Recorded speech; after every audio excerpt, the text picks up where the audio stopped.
Welcome to Miss Martin Muses and Pub Crawl. It is another night of Pub Crawl, and tonight our special guest is none other than Archer Collins. Usually, I would say he's from the future. However, he's really from the past, more specifically, the 14th century. So, welcome, Archer Collins. Thank you, Miss Martin Muses. I just need to grab a quick pint of mead. That 650 year last step takes it out of you. Oh, I'm sure it does. Yes, you go ahead and do that. Well, let's go ahead and say hello. Well, look, it's Archer Collins saying evening, because yes, it is the evening. Snort Poopus Cooper says, how humans and other critters we love our animals here at Miss Martin Muses. Hello. How Snorty. Yes. So it is usually our tradition here on Pub Crawl that we meet in a pub, and I actually made this up myself here because this is. Well, you tell me what this pub is that we're meeting at. This is my fan made one. This is the Umitaten Inn, or the Umitaten Inn. Yes. Or sorry, go on, lady. No, I was just going to say, and I made a complete idiot of myself because I didn't get the joke. As in, for anybody that's done Dungeons and Dragons, they usually start with "you meet at an inn." So when Miss Martin asked me for an inn, that seemed to my extremely warped 650-year-old sense of humour, that seemed a rather interesting idea to make up. Yes, and I'm a bit slow, apparently, but I'm something of a normie when it comes to Dungeons and Dragons. So I'm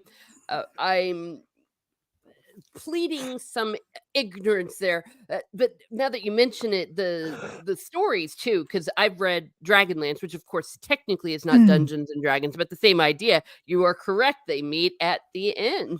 Well, the Inn of the Last Home was going to be my first thought. No, that's too specific. Yeah.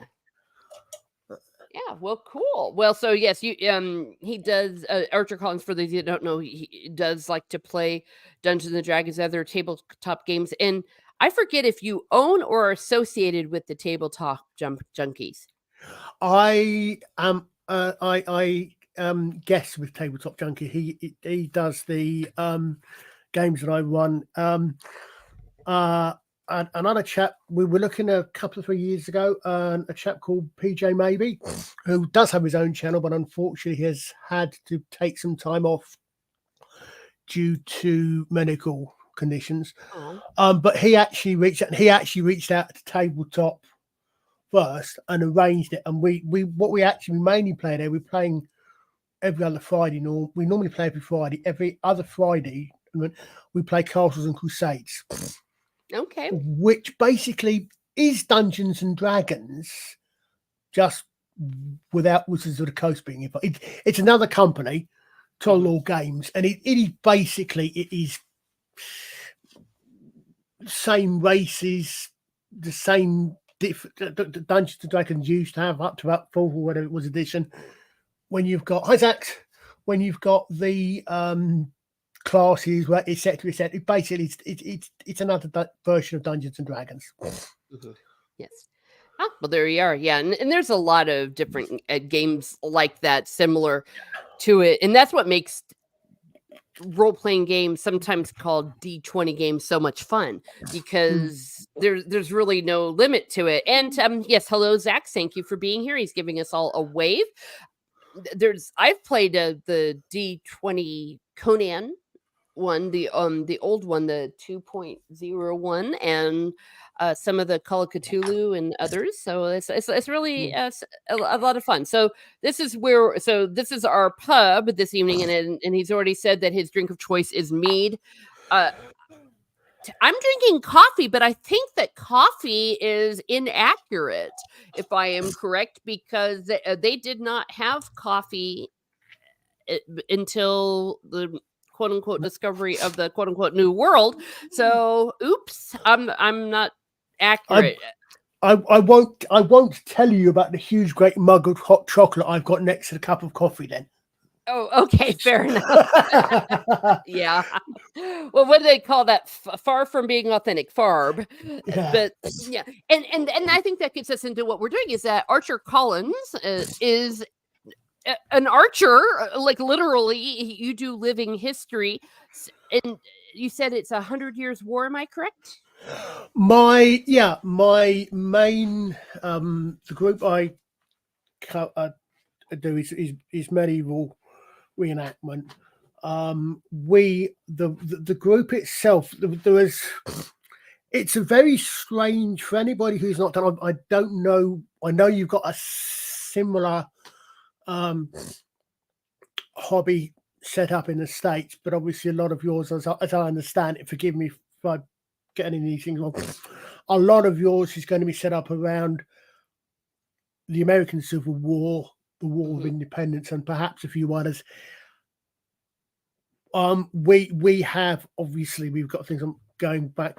The oldest historical enactment I ever saw, as in furthest back in time, was at a multi-period bash, and there was a chap who sat, who was wearing an animal skin. He sat under a tent cover and was doing flint napping. He was quite literally reenacting the Stone Age. So Wow. we got people go that far back. But what my group does is, yes, it's start of the 100 Years' War. It's a lot of it actually is almost literally down to the year of 1346, 1347, because 1346 is the Battle of Crécy. And the group that I belong to literally go over to Crécy on Potter every year, unless there's lockdowns or anything, on August bank holiday, so the last weekend in August. And amongst other things, alongside the people of Crécy, reenact the Battle of Crécy, or at least do battle reenactments, etc., on or close to the battlefield. The reason we tend to do 1346 and 47 is that 1348, we get a plague of rats and fleas coming from initially from China. So we kind of do it just before the Black Death hits. So we tend generally to be very specific to those two that very short period of time. But it's 1400s, early medieval period, 100 Years' War. We're also quite largely, by no means entirely, but we are very much based around, and we're very much an archery based group. I mean, I see you've kindly put in the link there, the second link, the Medieval Combat Society link. That's the group I'm a member of. Not my group, I don't own it, it's a group I'm a member of. And we've actually got on there videos of us dancing and fighting at shows. Oh, sweet. I actually hadn't realised at the time someone put it on fights, but last year, I was actually dancing on the very spot where His Majesty King Charles III was created Prince of Wales, literally on that spot at Carnarvon Castle. And I didn't realize at the time, it's a big, as it turns out, that's where we were dancing on the set, on there's a big concrete circle in that. And that apparently is where they actually did the, my brain switched off, but where he was created Prince of Wales. Yeah, I think they called it when he was like invested. Yes. Thank you. Yes. Yeah, it's funny when you say King Charles III, and it took me a second. I'm still not used to it because he was Prince Charles for the first half of more than half of my life. My entire life until up to 2 years ago when we lost the Queen. Yeah. You know, sort of Poopa says, but the rat burgers were particularly tasty those years. And hello, Steak. Thank you for being here.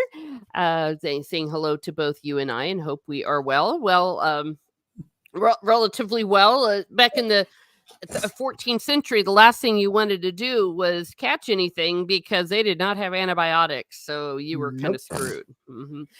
And yeah, so that's awesome that so you do dancing and everything. So yeah, everyone, please check out these links that I have in here. Now, what got you particularly interested in history? I was actually thinking about that for this very particular reason. I can't remember a time when I wasn't. Mhm. I remember when I was way back when I was a kid at school. And this is the 60s and early 70s. I'm that old. My parents, both of whom are no longer with us, unfortunately, but had a series of thick hardback encyclopedias. Well, they're not quite encyclopedias, but I remember reading through these, and I remember reading things about Rome, and I still have some vague memory of reading about how the geese saved Rome when the barbarians scaled the walls up, and the geese set the alarm off, and this sort of thing. Mhm. I've always been interested in history. Ancient history, so Greek and Roman were probably my first interest. I've actually got I actually did O levels in classical studies, which was basically Greece and Rome. Sure.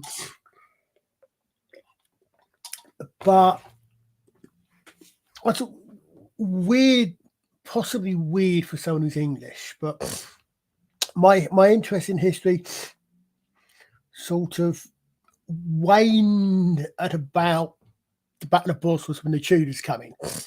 I was now. It's not that I'm not interested in, but we have levels of interest, if you like, and I sort of dipped out and when the Tudors come in, Oh. and I mean, I know bits and pieces about it. I know, about those things. And what follows the English Civil War and all the rest of these things. Well, I said the English Civil War, one of many. Yeah. I think about the third by the way I count it. But then my interest picks up again at about World War II. So even a couple of years ago when we were doing the good, so I've just done the maths. I said a couple of years ago, it's 10 years ago when we started doing the Centurion into Great War. Jeez, doesn't time fly? I wasn't that. I was like, watch some things, but it wasn't that really grabbed me. And I picked up again. I say about World War II. Okay. But since then, my history language is.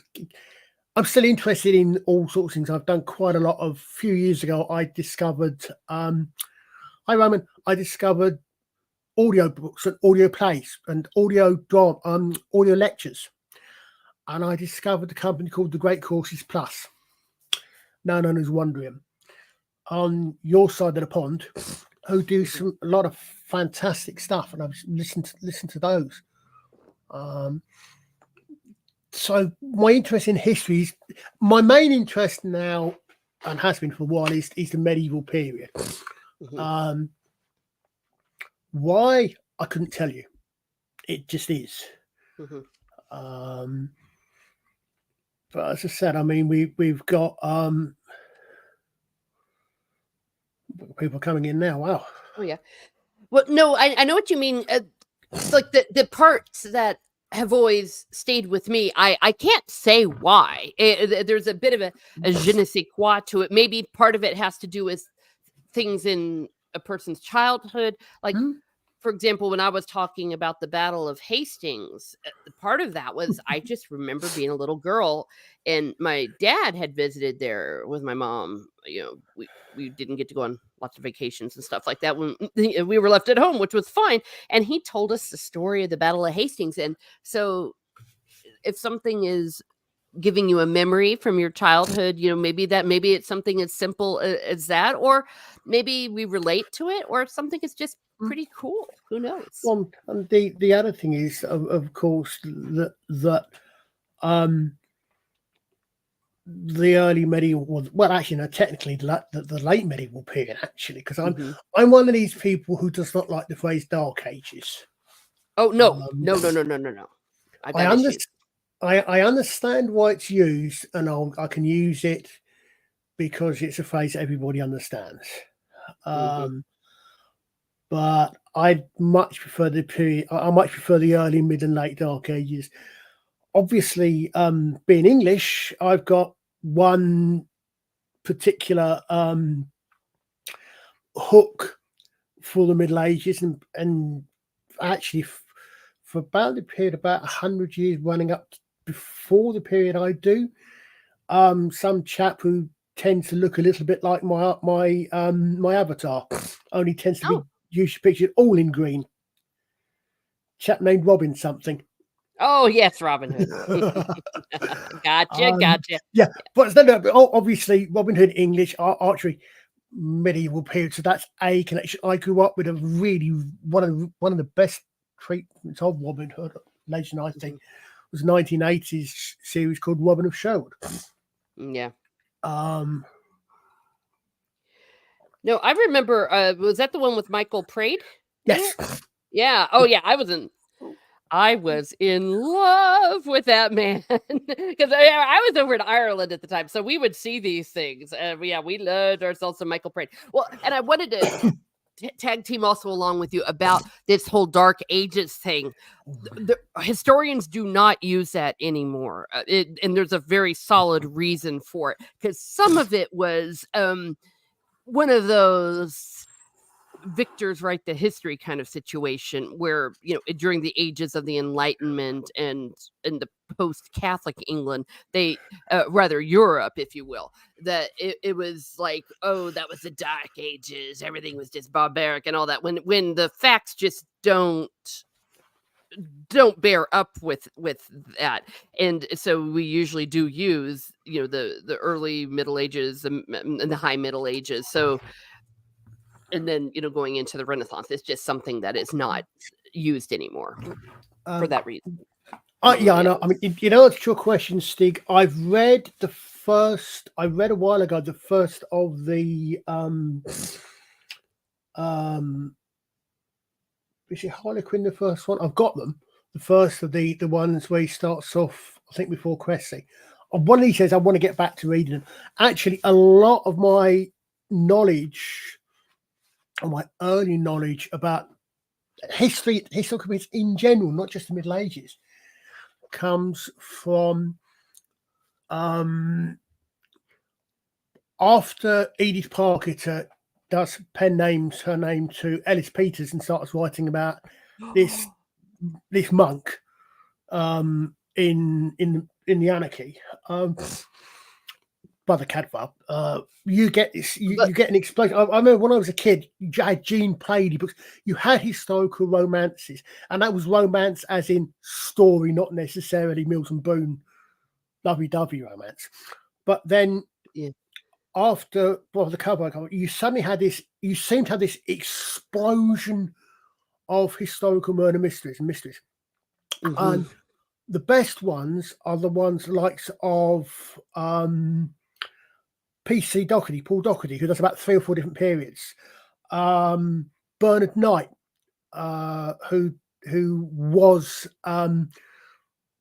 coroner, who was chief coroner, I think, for London. Roman, I'm now very, very worried about you.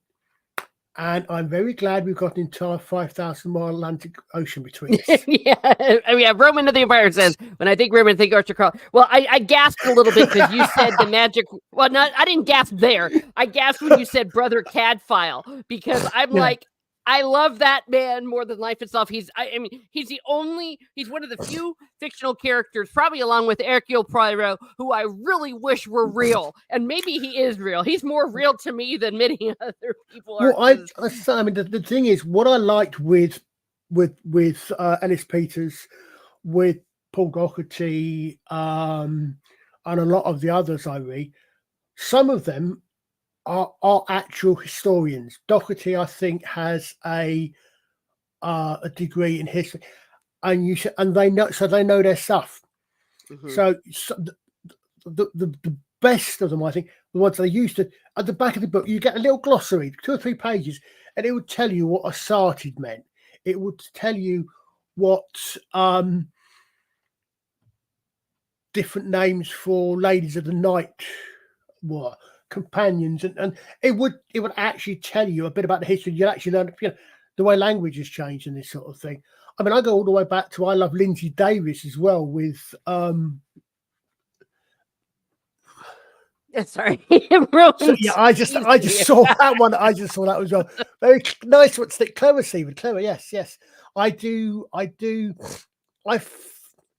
flip back and forth between using BCAD and the CEBCA. I can see the reason for both.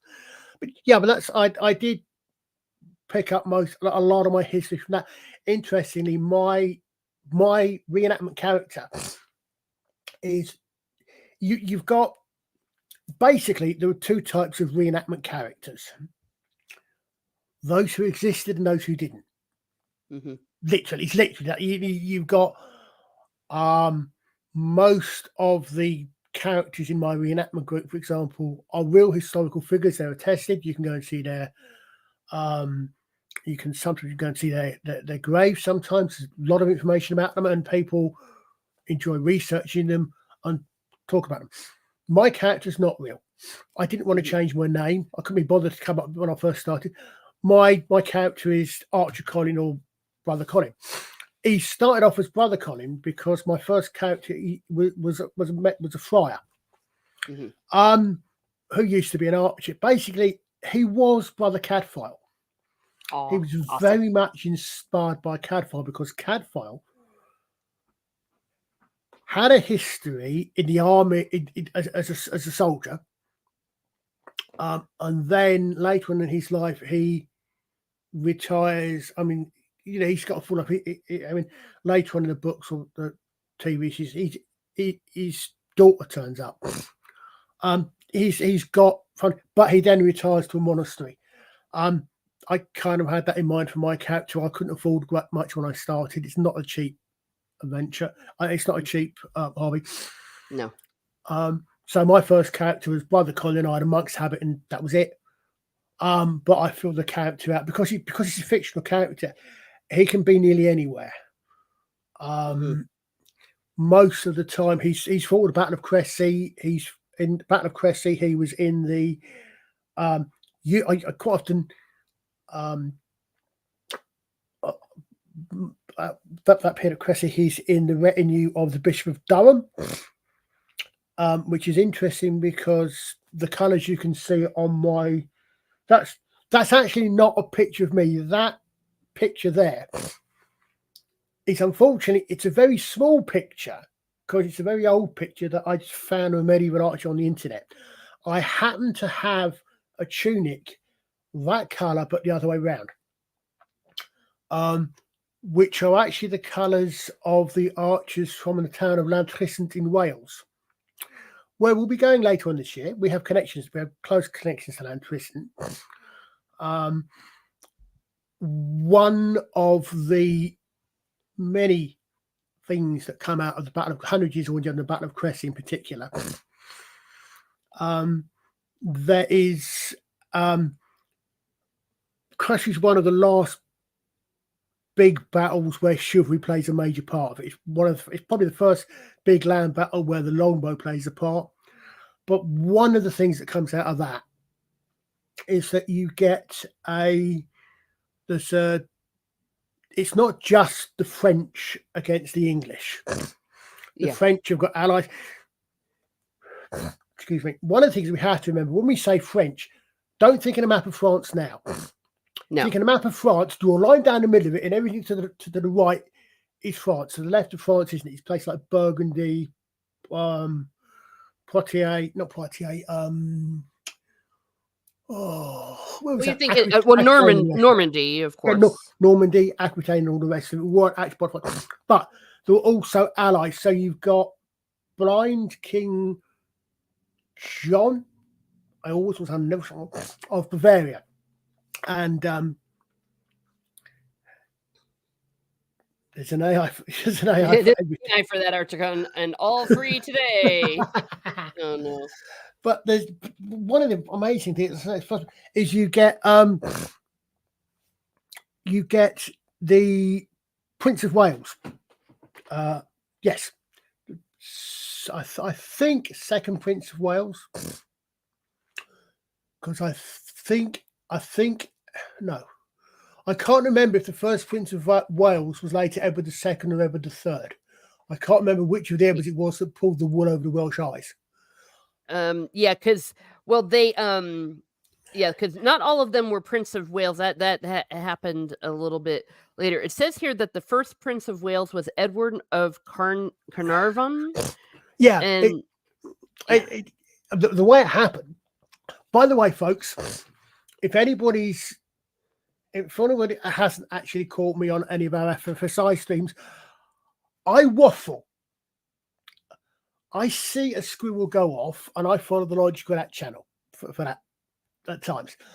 But Cressy, you've got one of the things you've got is, well, as starting off was the reason why the Prince of Wales's motto is in German is nothing to do with the Georges and the Hanoverians coming over 400 years later.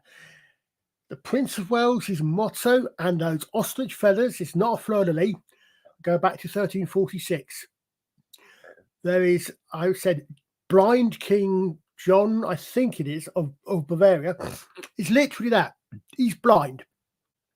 He's led onto the battlefield, quite literally tied Snorty. Oh, okay. Oh, I was wondering, is like tied to what?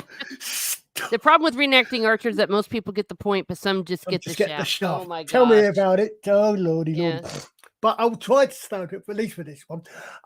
Yeah, what happens is he's blind. He's led into battle blind, well,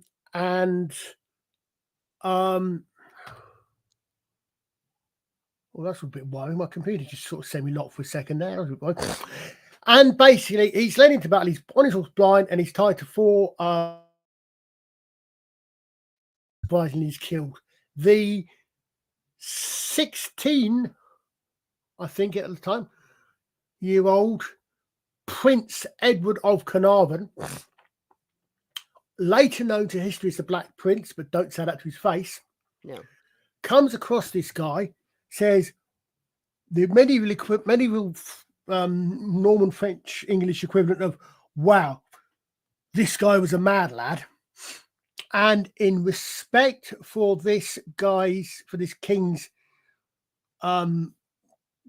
chivalry, bravery, etc., picks up the Bavarian flag. 650 years later.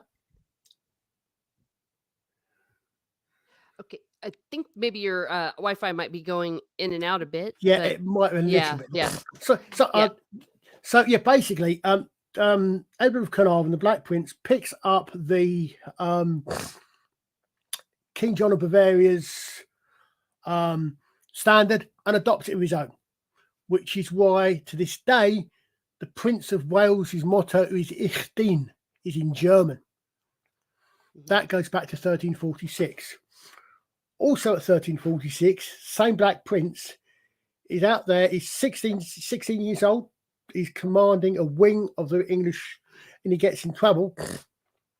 And the Bishop of Durham, I believe it is, points out to the king, and says, "Shall we help him?" The king says, "That's right, privately misnamed. Wasn't holy, wasn't Roman, wasn't an empire. Well done, Salty." And basically, the king says, "Let him own his spurs." So he lets him fight a little bit, and then the Bishop of Durham, the chronicles say, extends his hand over the prince. What it means is he turns to these guys from Wales, from Llantrisant, says, "Go help him out." The Welsh longbowmen drop their bows, draw their swords, charge in, and support the Black Prince, and support the Prince of Wales. Because of that, this, guys, is where you can tell that we've got quite a long period of history this side of the pond. No offense, folks. Your country's young. There's nothing wrong with that. But to this day, later on this year, we will be going to Llantrisant, and I think we're going to be missing the beating of the bounds. Every 7 years, there is a ceremony called Beating of the Bounds, and they go round for the bounds. Anybody who can prove descent from an archer who was at Cressy to this day can claim the title of Freeman of the town of Llantrisant, and even today they get certain privileges. Back before the government decided to rake them in, they got Llantrisant itself got massive privileges, tax breaks. You could you could use common land for your cows, your sheep, all sorts of these things. They can have market without taxes, all sorts of things. Back to about the 19th century, a lot of these got rescinded. All of this goes back to one day in 1346. One of the reasons why we like recreating, we like talking about that battle, we like talking about that period in history. Oh, yeah. Oh, boy. Oh, gosh. The chat. Oh, speaking of which, hello, Salty Traveling Sea. And Mr. Colin needs to reset the temporal alignment veneers. I recommend Claire. I'm okay. I'm not sure I get that. Yeah, but yeah. Oh, my goodness gracious. Yeah. Well, speaking of, now that you're mentioning all this stuff, I was able to quickly snag a few screenshots from that link that you gave me. So this is just showing the kind of thing that you might see at one of your reenactments. Yep, that's the gentleman you can see right in the middle of the picture. What that white van is, the gentleman on your right hand side in the red and yellow is our marshal. That is Lord Stafford. The gentleman to his right, you may or may not be able to see, with the white top and the red and green hood. That's the Bishop of Durham. His other character is the Bishop of Durham. Ah, as in these, I say, Durham, Stafford, both real people, both close friends of Edward III. I say a lot of our people actually do Edward III. I'm not sure where that is. I think that might actually be at Hull University a couple of years ago. Yeah, and they're doing a fight, and then I snagged another screenshot here. Look, they're dancing. Oh dear, that looks like fun. Yeah. You see that fat git in the store hat? You can just about see. I'm allowed to say that's a fat git because that's me. Oh, okay. I was going to say, it's like, gosh, that's harsh. Yeah, that's me. So there you are dancing. Yeah. Woo-hoo. I say literally that is on the dais. I didn't realize this at the time, but there's a later video on the thing, Knights Fighting, where King Charles made Prince of Wales, and it's exactly the same spot. Yeah, so that's where we go. So that's what you were talking about. Yeah, that's at Carnarvon Castle. Yeah. Yeah. Sweet. Yeah. So and people would dance. It was a thing that it wasn't considered unmanly or anything to sit and hold hands and dance in circles. No, far from it. The problem here, and it's why that's the problem, is I was literally joking with you beforehand.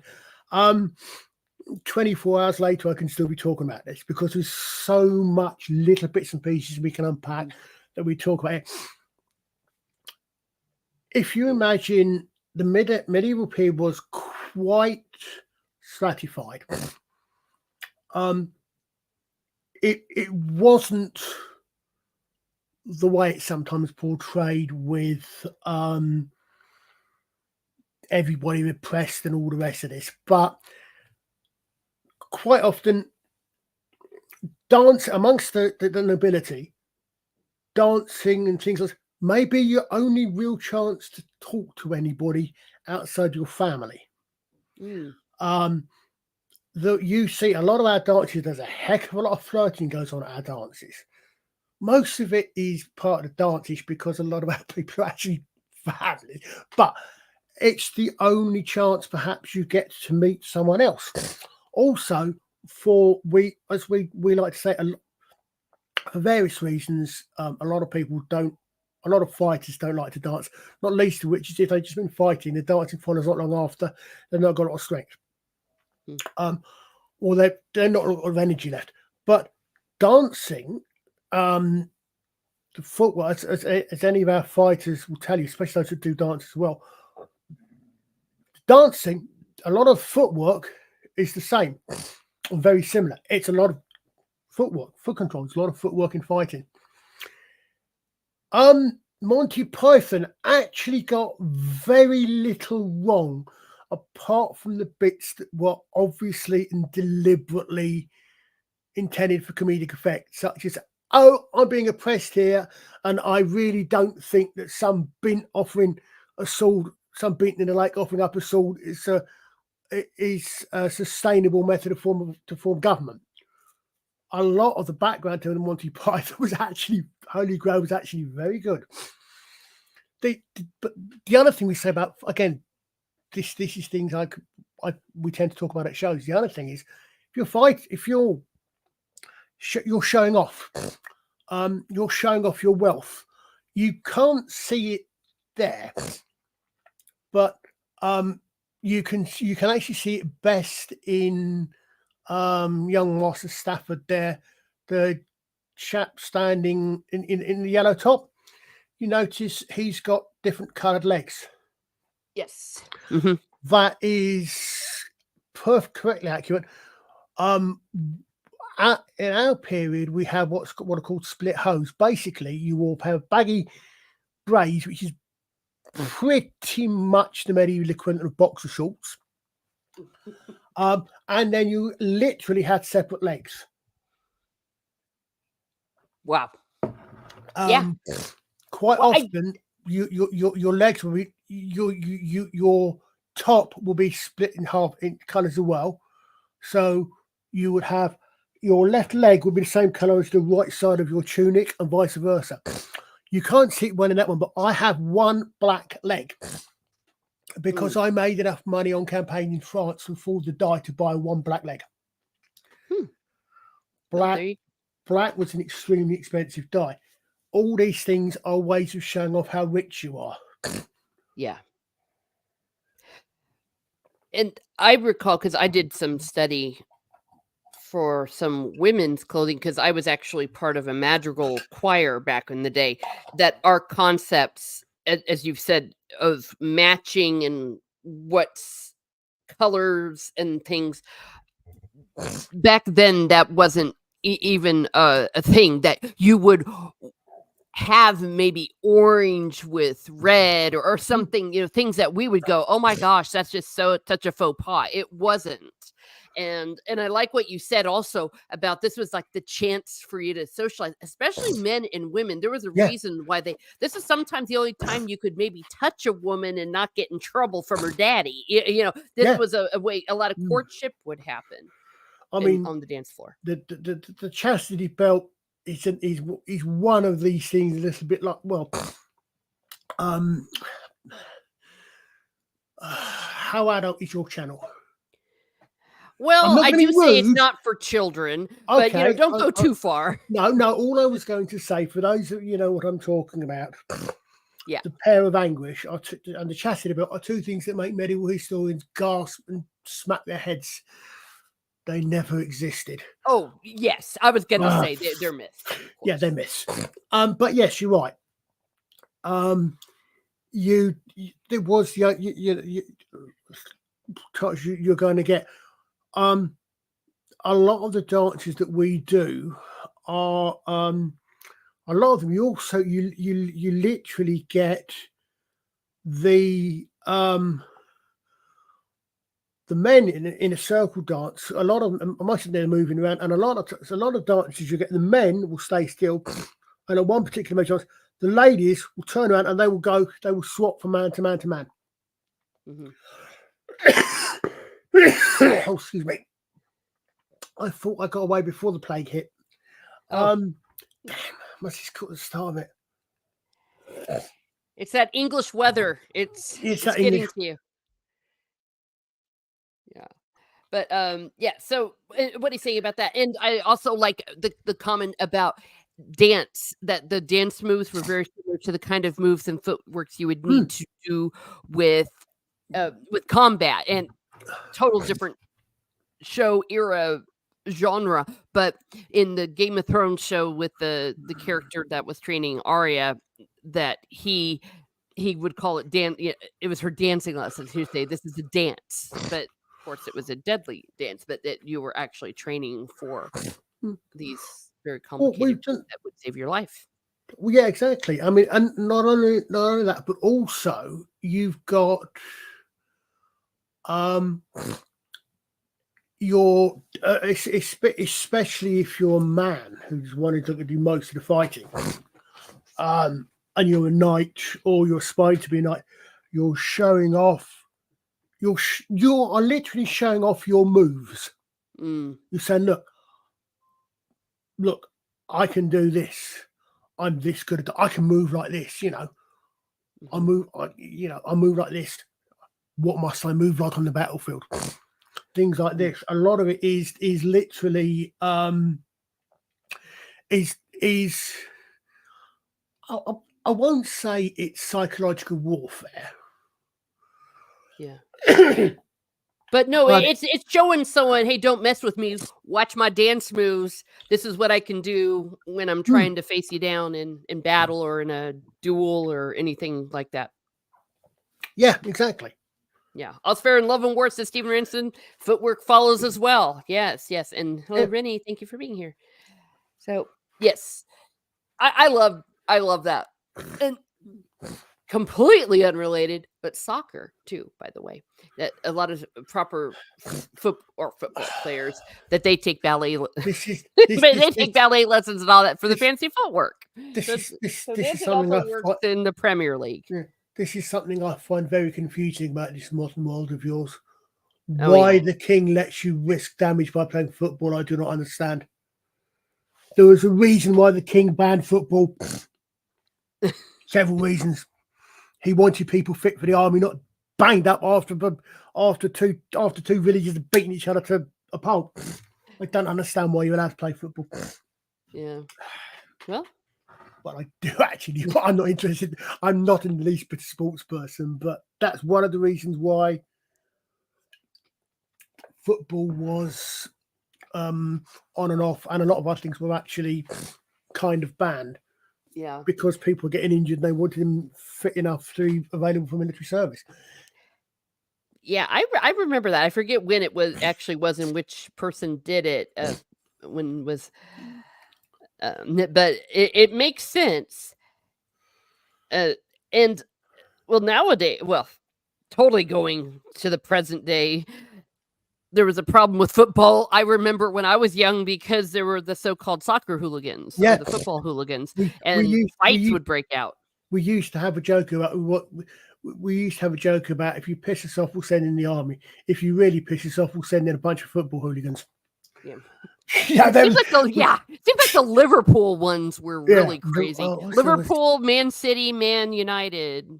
Yeah, and one of the London ones. I can't remember off the top of my head which, but again, as I said, I was never a sports fan, but yeah, we definitely had that. We definitely had that with. But I mean, the other thing is another thing. You have to remember very differently about the time periods. Yeah. My particular area of, I won't necessarily expertise, but knowledge and chats. On your 6th, 7th birthday,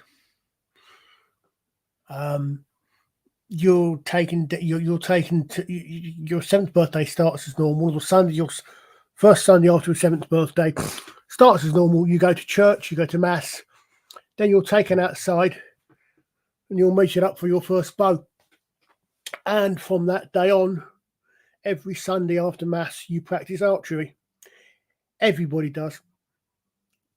Every household that had anybody between the ages of 16 and 60, I think, had to have longbows in the house, and the archers and every man had to be qualified to use them. You could be fined, or your dad could be fined if you failed a test at 12. You weren't guaranteed to be called up for the army, but everybody of less than noble rank had to be proficient and had to practice the bow every week. Wow, that's wild. But that kind of also makes sense that they would do that after mass, because if you weren't of nobility, that would be the only time you do it, because everyone else was you're doing the grind from dawn to dusk. Well, I picked up last year. Oddly enough, the August bank holiday weekend when a lot of our guys were over in Cressy, I was down at the English. I can't remember what it's called now. England's Medieval Festival. I was down there because I don't know if any of you know an Australian Mormon by the name of Shad, but anybody that does, I genuinely don't know. People might or might not know him. He's I follow him. He does a lot of history. He was actually over in this country and he was actually doing a show and tell there. So I actually went down to the show and actually got to meet him. But I was talking to a load of archers and I picked up some things that hadn't occurred to me, like how the bow, or this bringing in of the bow, changed things from, pardon me, from architecture, specifically church design, had impact on trade and taxation, and it had impact on agriculture, all to do with, specifically with the church. Churches until the 1300s, say, didn't really have, like most, but didn't really have a porch. You'd have a door. Mm-hmm. You go into church and you come out for church. But because you had to do your archery practice directly after church, you took your bows and arrows with you. You weren't supposed to take weapons into church. No. Yeah. Now, bad. Everybody who had a belt knife, that probably would have counted as a weapon, I think. But so this is England, or this is England and Wales we're talking about here. You don't want to leave anything outside your church in English weather. So the porch comes in for you to leave your bows and arrows. After the mass,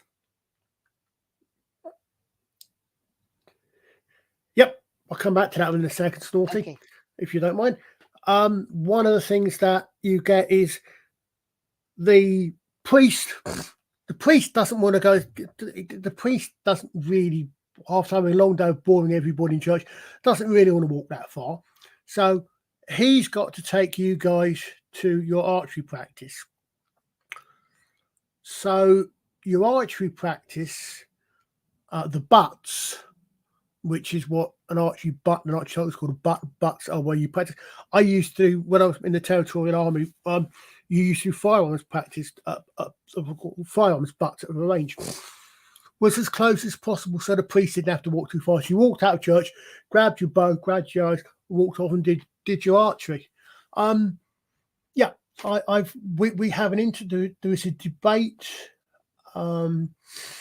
which Snorty has caught the edge of there. He says, Sort of Poopus Cooper says, one of the many reasons early firearms caught on was that it was hard for armies to find enough skilled archers after the plague. A primitive firelock was much simpler. This is true. Although I'm going to be really careful not to go over the next 2 hours about this. Let's say Nothing beat the English longbow in the hands of a skilled archer for rate of fire until the 6-shooter, but that's only got 6 shots before you need to reload. And then the Gatling and the Maxim machine guns come in. If I've been practicing, I can get 12 hours a minute in the air. If I've been practicing, I can usually get 10 in anyway. We reckon 10 to 15 was probably what a medieval archer would get in the air at a time. 5,000 archers, that's 70,000 hours in the air, 72,000 hours in the air at a time, in a minute. This is one of the arguments between the longbow and the crossbow. The crossbow is a lot slower, but it's a lot easier to use. You can train someone to use a crossbow in a day, and they can use a crossbow in a day. There is a reason why English, Welsh longbow archers started learning at 6 or 7 years old. It takes time to build up the muscles because everything is in the bow. It takes time to build up the muscles and the skill. You can tell a medieval archer's skeleton because the bone densities are different. The way shoulders sealed are different, and it's obvious the way the muscles develop differently as well. Mm-hmm. Yeah, well, that's cool. Now, of course, your experience with any of this stuff. I mean, or maybe help me out here with some of your more technical stuff besides the dancing. Doing these living histories, have you found any burden or developing the skills? I didn't know if you wanted to go into that. Oh, well, I started. I'm not quite sure how long ago now. Maybe probably over a decade ago. But when I was well into adult, I've been interested. We've had. I've actually been in three groups, sometimes all at the same time, but only one of them is still operating. The skills take time to develop. You need to practice them. We have practices every fortnight out of season, usually, to keep in practice with it. We've had families in reenactment where the kids have started doing archery when they're kids, and they grow up and their bodies develop slightly differently because they're doing things that you don't do. We don't have the we don't have the same lifestyle pressure, shall we say, is perhaps the best way to put it, that our ancestors did. We don't grow up learning to do these things. We don't grow up expecting to learn to fight. We don't grow up expecting to learn to dance necessarily. So yeah, there are a lot of you do have sometimes picking the skills up. I don't get that much practice. I probably talk a lot better archery than I do. Okay. I mean, that old phrase about those who can do, those that can't teach, that's not necessarily being rude. There may be reasons why you know the theory of something, you can coach people, but you can't necessarily, you don't necessarily have quite the coordination you need for something. There's all sorts of reasons for that Sure. sort of thing. Yeah, well, I think that's fascinating what you had said about what you'll find with kids in the living history groups mirrors what it would have been for a real kid in the Middle Ages. And that's why I've often said that living history is the closest we can get to time travel. Yeah, we've got there's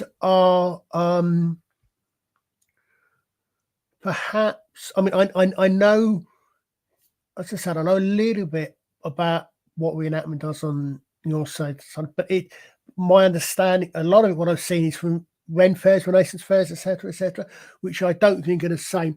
We are quite the same sort of thing.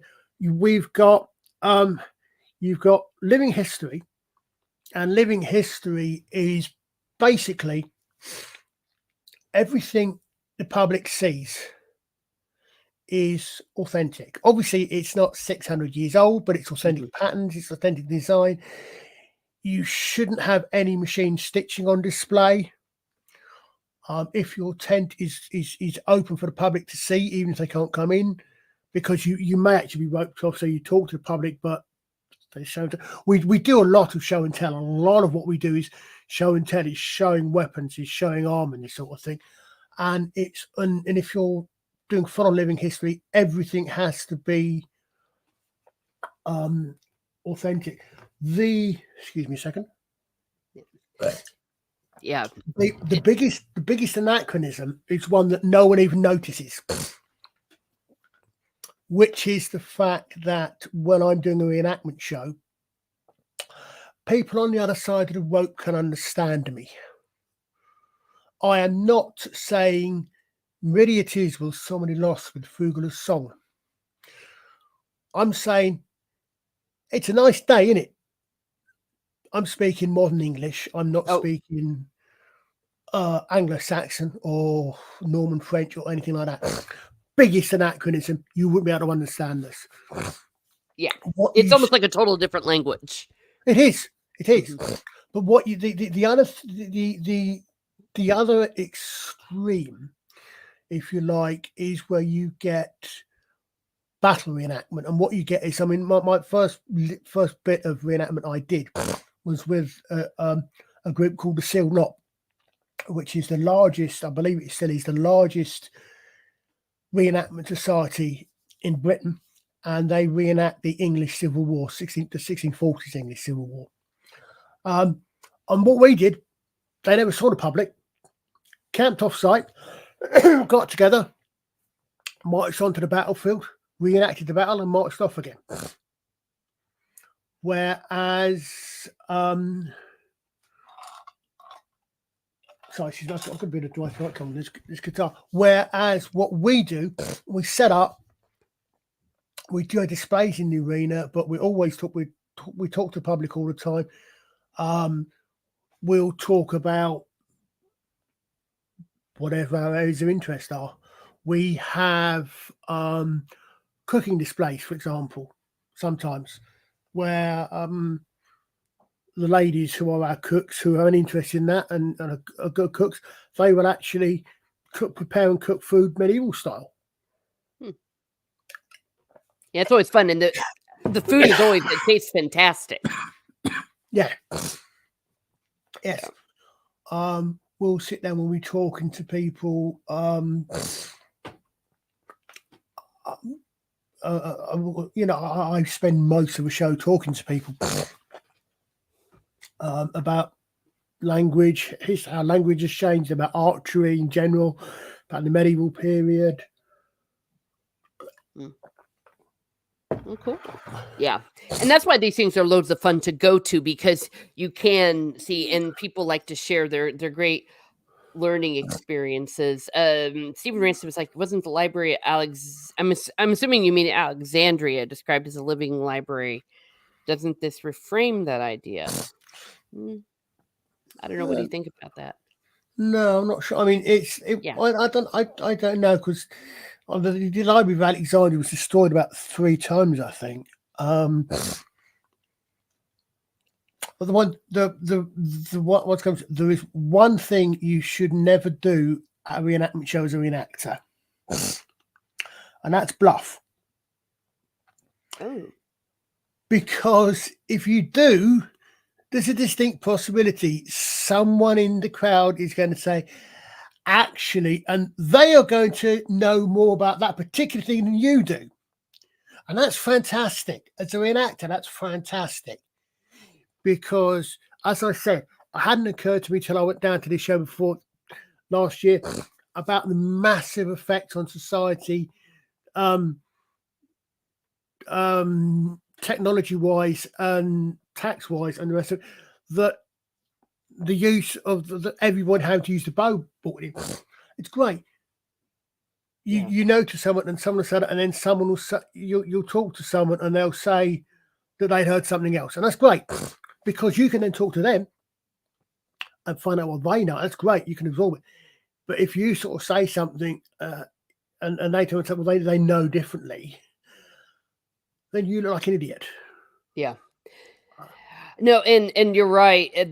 That also applies, frankly, to all history and, well, frankly, everything. If you don't know what you're talking about, there is no shame in saying so. Sometimes people be like, they got me. They're like, you made a mistake on this. And I said, that's why I said, correct me if I'm wrong.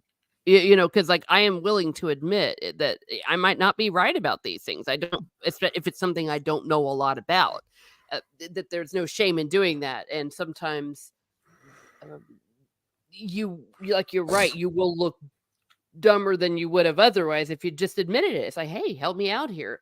But at these events, and then you're like, well, you should have known that. It's like, well, yeah, maybe I'd know it if I was God, because that's the other part of history. You can't know everything. It's literally impossible. That is why in courses of study we do narrow in on very specific areas when I got my degree in it, because I can't be like, oh, I'll do this in history. It's like, no, you're never going to know all, but it's also a frame of mind. And sounds like that's what you're talking about, Archer. Yeah, unless you happen to have access to a big blue police box, you're not going to have everything. Exactly. No, exactly. I said this thing, and one of the things that we also that can also be quite interesting. One thing that some groups do, if they know, is what's sometimes called experimental archaeology, where we know what they're capable of. But one of the things that really annoys me, and I think annoys a lot of people, was stupid. If you take a modern human for 200,000 years ago, no, you take a baby from 200,000 years ago into the present day, you bring that baby up, you won't know they were 200,000 years ago. There'll be no difference. No. There is no difference physiologically. Well, there's minor differences physiologically, but there is no significant difference. They didn't know as much as we knew because we've had hundreds of thousands of years more learning, and learning accelerates learning. But our ancestors in the medieval period were just as smart as we are. In some ways, perhaps they were smarter. They were probably fitter than we are. Definitely. So they could do this. Because there's a saying that the evidence of absence is not absence of evidence. Absence of evidence is not evidence of absence. Just because we've got no proof this ever happened doesn't mean it didn't. Yeah. I recall C.S. Lewis calling it chronological snobbery. Yes. It's like, hey, we just happened to be born in 2024. If I'd have been born in 1414, I would have thought certain ways too. I think I've seen it referred to as presentism as well, thinking that the present is the other thing is that so I just completely utterly no, that's okay. I get there, and I do get slightly annoyed.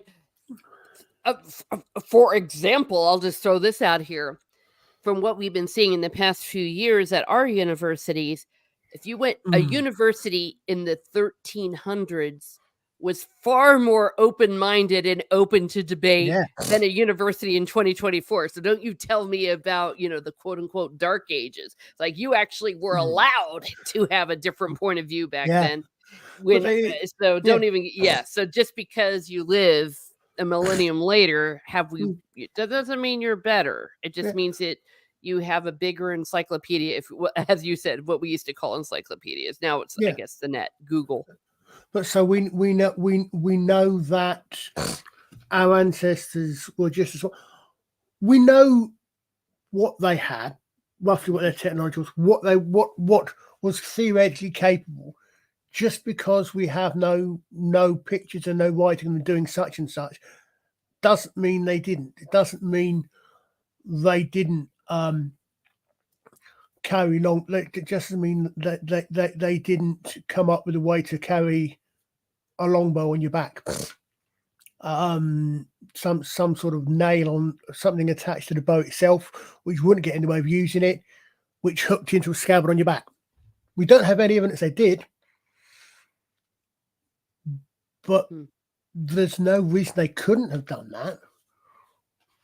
There's a lot of these sorts of things that just this is the sort of thing that we can come in and we say, we can't prove they did this, but there's no reason they didn't.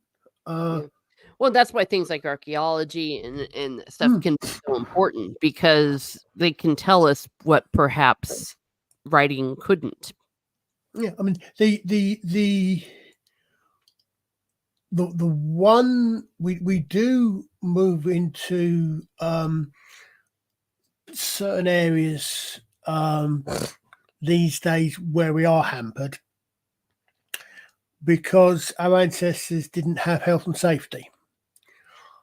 For example, if you see a few years ago now, 9 years ago now, in fact, there was the 600th anniversary of the Battle of Agincourt. And in fact, as I said in your comments on your 1066 stream, if you get 1,215, you've got an entire year of stuff you can do that happened in 1215. So everyone get me to those subs so I can do it. Yeah, get to easy to 1215 because there was enough stuff happened in 1215 that the great courses, and I'm not paid by them, honestly. Yeah, I've actually got a series of courses on the things that happened across the world in 1215. Sweet. And Magna Carta is only part of it. But we don't have, so for example, we don't, admittedly, when we're actually doing our archery, there's maybe half a dozen, maybe a dozen archers at one go. There's not 5,000 of us. We don't do it in mass shots because we'd rather not actually be shooting over people's heads because when you pull a bow, you don't actually you don't normally do the Robin Hood bit where you see them pull the arrow out from the bow, from the quiver, put it on the bow and pull back. You're putting it, you load, if you like, you put the arrow on the bow facing down. So you face down, you come up, pulling up. Great. Except if you've got anybody in front of you, if you happen to let it go, there's things we don't do these days because they're dangerous and it's only a hobby. We're not actually fighting the French. But again, things like this, things that we do, we can see what they did, so we can infer certain practices they would almost certainly have done, and we'll say, this is what we infer. This is how we do it this way. This is how, for example, we think from illustrations we've got and from models of illustrations, what we think happened, the reason why we think they got 12, 10, 15 hours in there in a minute is they didn't pull them from a bow bag. You didn't actually have a quiver in my picture, you had a bow bag. You can kind of see on my avatar there, it's actually the bag at the waist. And we think what they do is they stick them in the ground because you're always fighting on dirt. There's no concrete. You're unlikely to be shooting in mass ranks from inside a castle. You're going to be on an open field. You put it in the dirt. You lean down. You knock the arrow as you're going down. You pull back up, and by the time you're up, you're at full draw. You're at basic position. My avatar's in. You're at full draw, and you release. You don't hold it. Excuse me. As you keep going doing that, and if you just mime it for yourself, down, knock, up, loose, 3-4 seconds. That's why you've been practicing for 10 years. Sweet. All right. Well, we're about ready to move into our 20 or roll 7, and I was just realizing that we have about a minute or two. Is there anything else you would like to maybe bring up, or maybe to lead people towards where they can learn more about the subject matter? You've kindly put the link for the Medieval Combat Society YouTube. The other link, I also, some of you may know, hopefully, I think a lot of you actually, people and names I recognise. I run the FFSI channel with Alex, and that is also in there. I think our next one coming up, I think Alex is doing. We don't put anything like we only do one, maybe two streams a month at the moment. We've got one coming up on the Dark Knight Rises, the Batman comic strip. If you're interested in reenactments, again, I see most of our audience are your side of the pond rather than mine. I actually, if you're interested in the history, I honestly can, again, without, I really should contact them and actually get a sponsorship deal. The Great Courses Plus Wondrium. They do some a lot of the stuff I've done, I picked up from places like that, or YouTubers on the internet like Metatron, history buffs. History buffs, if you like critiquing historical movies. If you want a really good laugh, watch History Buff's review of a certain Scottish Mel Gibson starring movie. I think he manages to get 10 seconds into it before he loses it. But there are lots of useful schemes like that. And again, I mean, again, to be quite honest, good, well-written, well-researched historical novels. The Game of Thrones you mentioned early on, for example, was famously based largely on what came after the 100 Years' War, which is the Wars of the Roses, the Cousins' War. But that's all part of that, as you mentioned on your 1066. It's also part of that. It's based on that. A lot of medieval fantasy is. So a lot of fantasy is medieval inspired. Yes. So a lot of that may actually point you in directions as well. Cool. Yeah, I love that. Of course, the War of the Roses, and I'm going to be starting House of the Plantagenet this Saturday. We're starting with the anarchy, and going into Henry II, etc. All that stuff. Oh, yes, I know. Yes. It's really good history. Yeah. Really good history there. Except for Philippa Gregory. Stay away from her like the plague. Yes. Oh my gosh, her stuff is atrocious. And for some reason, they keep adapting her stuff, and then people think that's really what happened. It's like, I know. That's really horrendous. Let's do the let's do the battle of what it was now. I know. Let's bring up a myth so your husband survives. Yeah, it's just yeah. Their latest one was so bad. The one about Catherine of Aragon, I just had to rage quit it. I couldn't even watch it to hate watch it, but at a point, because I'm like, okay, this is just absurd. And just totally rewriting who Catherine of Aragon was and all, Aragon rather. Yeah. But I digress about that. Well, we're about ready to get into roll 7. So here we go. The way it works, friends and neighbors, is I roll a d20 and it corresponds to 20 questions, and I roll it 7 times rather. And as we go through, I encourage the audience to also participate. So we're going to start with the first one, the first roll. Haha, you rolled a 1. If this was a game, you would do something terrible. But if you didn't have to sleep, what would you do with the extra time?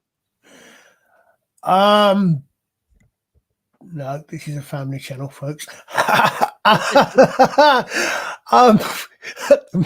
probably play a lot more Fallout New Vegas. I would probably I'd probably read a lot more. Yeah. Read? Yeah, that's a common one, especially for us. Yeah, it's like I'd get to read like 5 more volumes. It'd Yeah. be amazing. Well, I used to, I back when I went to school, you didn't normally read. Like, go away, Oh, go I was away. gonna You, say, yeah, wait, what do we that's, have? that's my phone, and he knows I'm on a bloody stream. Oh, oops. So that yes. Not that I have a particular TV movie I like, you understand, but Hmm. also a particular movie I like. But yes, that was the theme tune to the Dam Busters. And yes, I do know Morse code, and I can spell out the dog's name, and I do not change a letter. There we go. Nice. But All I was, right. no, basically, I didn't learn to read till I went to school at 5, and I've been a vociferous reader ever since. Sweet. Well, yeah, I've been a reader like crazy too, and it can take you to so many different places, and oh, I love it. I'm reading a lot of fantasy right now, of course. All Mm. right. The second question, oops, where'd it go? Is where do you feel most out of place? What am most out of place?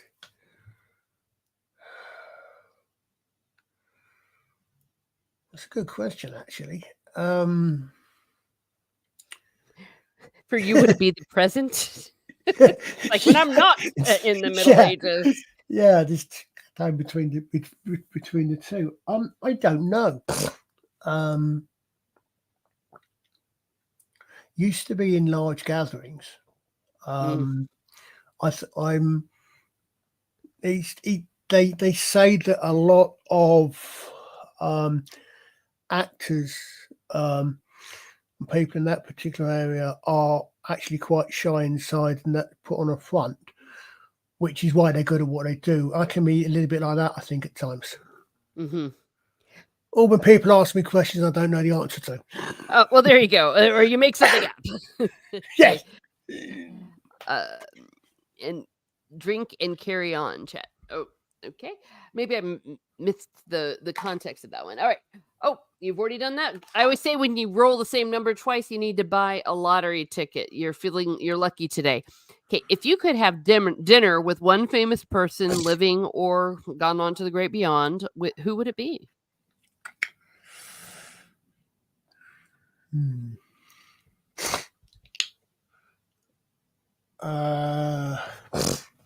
Who would it be? I think it might be Geoffrey Chaucer. Ooh. Because of his influence to because of his period of his time, because he was a man of his time, he had an interesting history. His life story is quite interesting. And of course, I'd like to know where he got the inspiration from. Talk to someone who wrote the Canterbury Tales. Yeah. That would be amazing. Yeah. Good one. 2 thumbs up. 2 thumbs up. Geoffrey Chaucer. That incidentally, I'm reasonably certain is at least one, if not two, derivations from archery. Oh, nice. Up the thumbs up. Oh boy. Okay, next one. Oh wait. What would you do if you were the only human left on Earth? I've seen both The Simpsons and The Twilight Zone, and I make sure I didn't break my glasses. I remember Burgess Meredith breaking his glasses in the library. Yes. You mean apart from shooting all the zombies? I think actually, I'm sorry, you would what? It's the kind of question that depends on the situation. Sure. I think. I guess maybe think about it like you have like all the conveniences of everything, but you just don't have any humans. So you can do whatever you want and no humans are around. Yeah.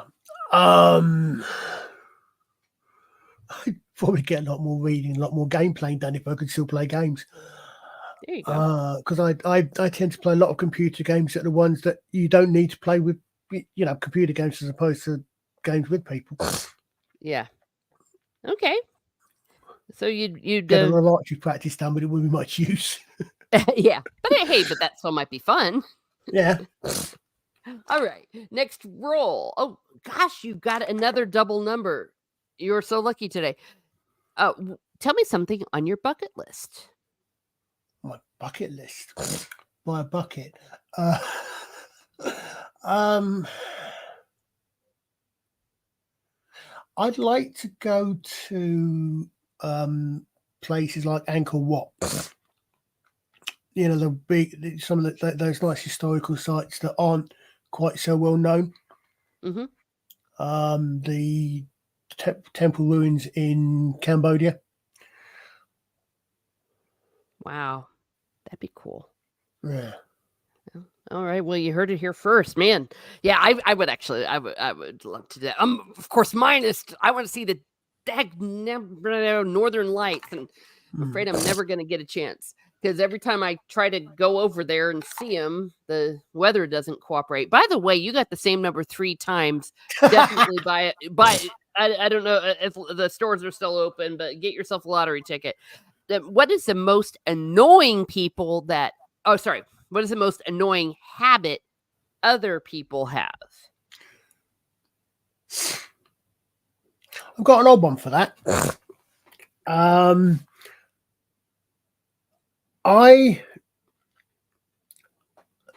I listen to a lot of audiobooks. Mm-hmm.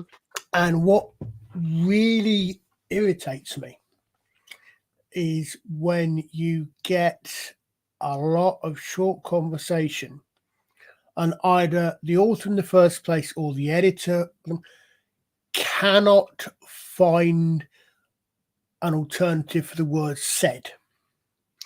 Oh. So you get, oh, it's my turn, said Fred. Oh, are you sure about that? Are you sure it's not my turn? Said Julie. No, it's absolutely my turn, said Fred. My brain is going, I can literally feel my brain going, oh, it's my turn, said Fred. Oh, are you sure about that, Julie challenged. I can literally feel my brain replacing them because it sounds so, I don't know if lazy is the right word, but such a disrespect to the language that you just use. And it's only that one, it's only that one instance, but it's said. Most other net verbs people can seem to change. But it's when it comes to writing conversation, said. No, that makes complete sense because you're sitting there thinking, can't they use a thesaurus for crying out loud? Yeah. Well, I remember one of the very few things I remember from being at school. We had an exercise, and I honestly don't know how old I was at the time, but I was almost certainly before my teens. Mm-hmm. I might have been at primary school, I might have been early secondary. And we had this block of text, and you had to replace every instance of the word nice. And I remember it partly because my brain was a little bit too, my mind was a little bit too direct, and I couldn't, it never clicked that you could change more than one word. So you could change nice and clean, for example, to spotless. So I would have changed the word nice, but leave the word and clean in there. But I remember that you know, it's that's somewhat, yeah, sort of thing, the main impression to this day. Yeah. Okay, so use a thesaurus, people, especially if yes. you're a writer. For crying out loud, don't say said 1,000 times. Yeah, I hear you. It's so annoying. Oh, we already. Oh my gosh, another double number, and another son of a biatch. This is the final one too. Okay, you got a different one. All right. What is the title of the current chapter in your life? I'm getting too old for this. Nice. I can relate as well. Very good. Especially when I get up and I've not slept that well, and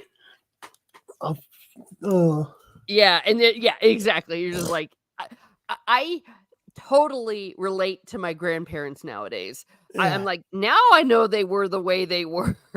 Yeah. Or you would have like a teacher that was in their 60s about ready to retire and their attitude, and you're just like, why aren't they more enthusiastic? Why aren't they this? And now I'm like, oh, I totally understand where they're Yeah. coming from now. Oh Yeah. boy. Oh, Adega Outlaw is here. He is lurking. Hello, thank you for lurking. There you go. There you go. Yeah. Snorty, the Modern Scholar series. I've listened to a few of those as well, and I know what you mean. There's one of them on this. I've just finished listening to. I was listening to one. I can't remember what it was. I can't remember. It was modern. I think it might have been a Modern Scholar one, and the lecturer comes back and says, "Welcome back to lecture 5, whatever." At the start of the lecture, and I'm thinking, no, you haven't. No. You mean welcome back to the course, or welcome to lecture 5, not welcome back to lecture 5, because it's the start of the lecture. But I know what you mean. Yeah, the applause you're getting there as well. But yeah, again, they're very good. Because what I like about them is that because it's an academic level, they know their stuff, and they don't talk down that because it's academic level, but it's not exam. So, you're not studying for an exam. It's pitched just right. You've got a lot of information. They know their stuff, and they know how to present it, but it's not something you sort of need to take notes on or anything. Yeah. Okay. Yeah, and they're talking about audiobooks and about there's a company that produced the Modern Scholar series, Canned Applause, etc. All righty. Yeah. Well, that is it. So, thank you for being here and sharing your expertise with us.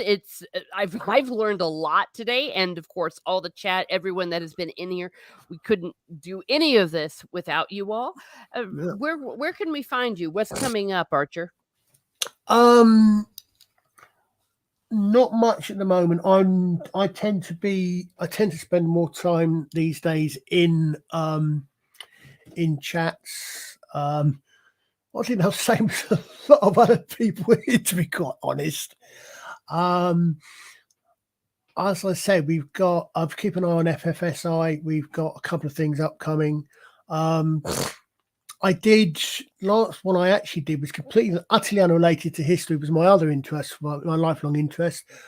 I had the pleasure of doing a stream a month or so ago now with if anybody knows Problem Being, on a little BBC series from the 70s called Blake 7. And I think that was one of our latest streams. It seemed to have gone down quite well.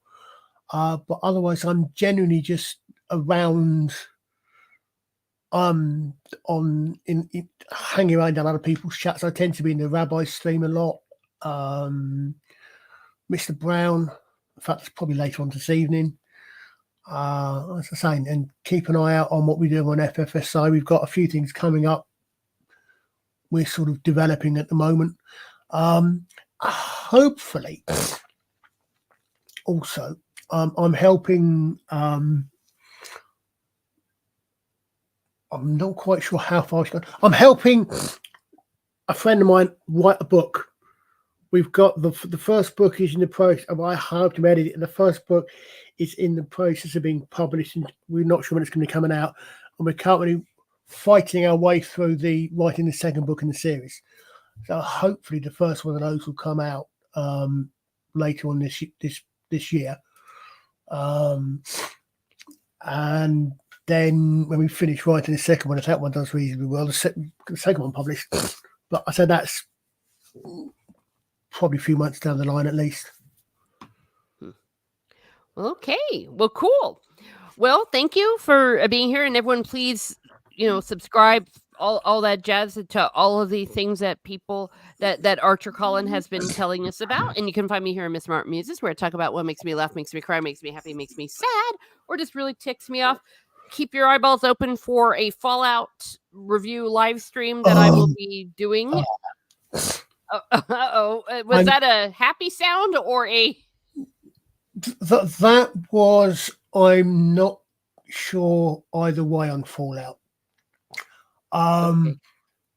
Well, I'm not done with it yet, so I haven't. I'm on episode. I finished. I think I've got episode. I'm up to episode 4.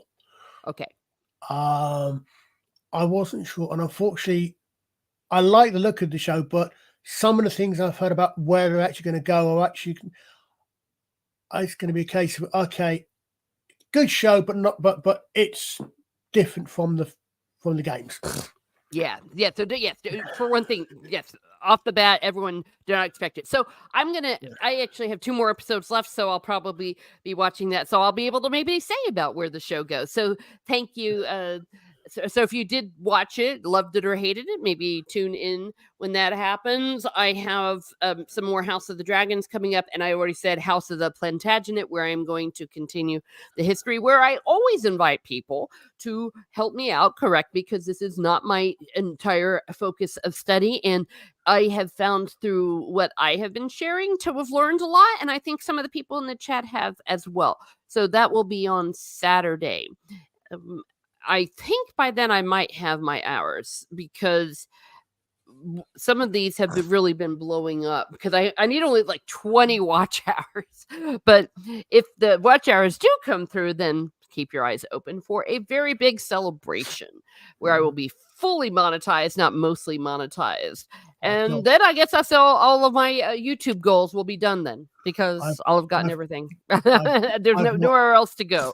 So I've not got another show until May, so I should be available Saturday evening. To be in the chat for your video on the Plantagenets. Absolutely. Oh, I see. Understood. Yes. Sorry. So I was going to say I will be, rather than unfortunately missing it and spamming your comments with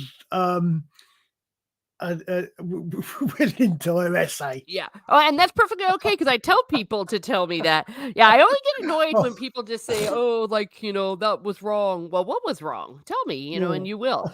So yeah, Archer Colin does not. We're all learners and we're all gonna learn from each other. So that's it. So have a great day, everyone. Have a great day, and be certain to party like it is $13.99.